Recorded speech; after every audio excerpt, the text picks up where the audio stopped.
सर्दी की वो रात थी जब हवा में बर्फ की सुइयां चुभ रही थी। हर सांस के साथ मुंह से भाप निकल रही थी और ठंड इतनी तेज थी कि लगता था जैसे हड्डियों तक पहुंच गई हो। आसमान में तारे ऐसे चमक रहे थे जैसे किसी ने हीरे बिखेर दिए हों। कोई बादल नहीं था, सिर्फ काला आसमान और उस पर बिछे हुए हजारों तारे। चारों तरफ इतनी खामोशी थी कि अपनी सांस की आवाज भी साफ सुनाई दे रही थी। यहां तक कि दूर से आने वाली हवा की आवाज भी सुनाई दे रही थी। गांव से कुछ दूर पुराने जंगल की तरफ देखिए। ये जंगल सदियों से यहां खड़ा है। कहते हैं कि इसके कुछ पेड़ तो 200 साल से भी पुराने हैं। इसके पेड़ इतने ऊंचे हैं कि लगता है जैसे आसमान को छूने की कोशिश कर रहे हों। रात के अंधेरे में ये पेड़ किसी विशालकाय राक्षस की तरह दिख रहे थे। उनकी मोटी शाखाएं हवा में हिल रही थीं और एक अजीब सी आवाज निकाल रही थीं। कभी कभी लगता था जैसे कोई करहा रहा हो, कभी लगता था जैसे कोई फुसफुसा रहा हो। जंगल की जमीन पर सूखी पत्तियों की मोटी परत बिछी हुई थी। सालों से गिरती आई पत्तियां अब एक कालीन की तरह फैली हुई थीं। इन पत्तियों पर पाला पड़ चुका था और वो चांदी की तरह चमक रही थीं। हवा चलती तो ये पत्तियां खड़खड़ाती थीं, जैसे कोई पुराना कागज हिल रहा हो। इस जंगल में कुछ अलग था। दूर से एक धुंधली सी रोशनी दिखाई दे रही थी। ये कोई सामान्य रोशनी नहीं थी, ये आग की लपटों से आ रही थी।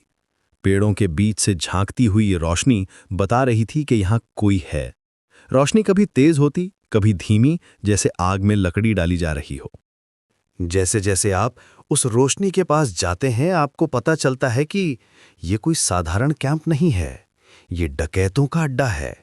हाँ, वही डकैत जिनकी कहानियां गांव के बुजुर्ग बच्चों को सुनाते हैं, जिनके नाम से लोग कांपते हैं, जिनके बारे में कहा जाता है कि वो रात के अंधेरे में आते हैं और सुबह होने से पहले गायब हो जाते हैं।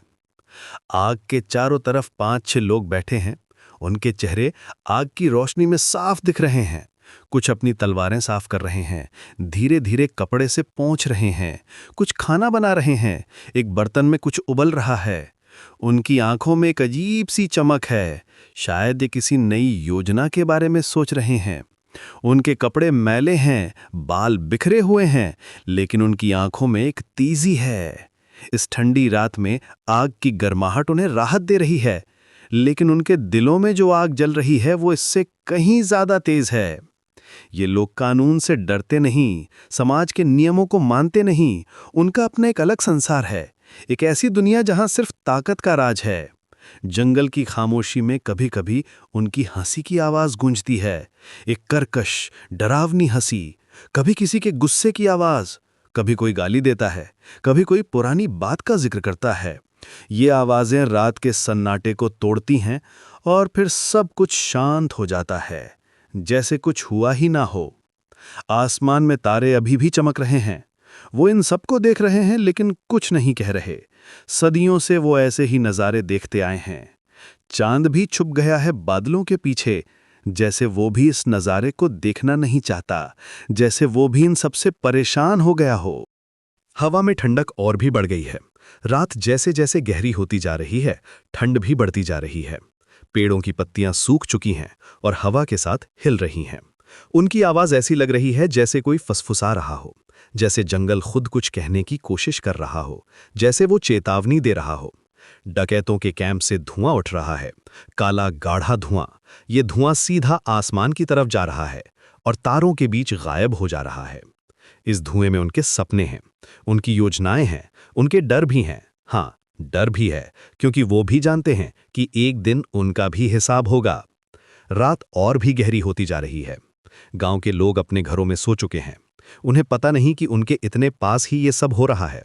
वो सुरक्षित महसूस कर रहे हैं अपने घरों में, अपने बिस्तरों में दुबके हुए, रजाई में छुपे हुए।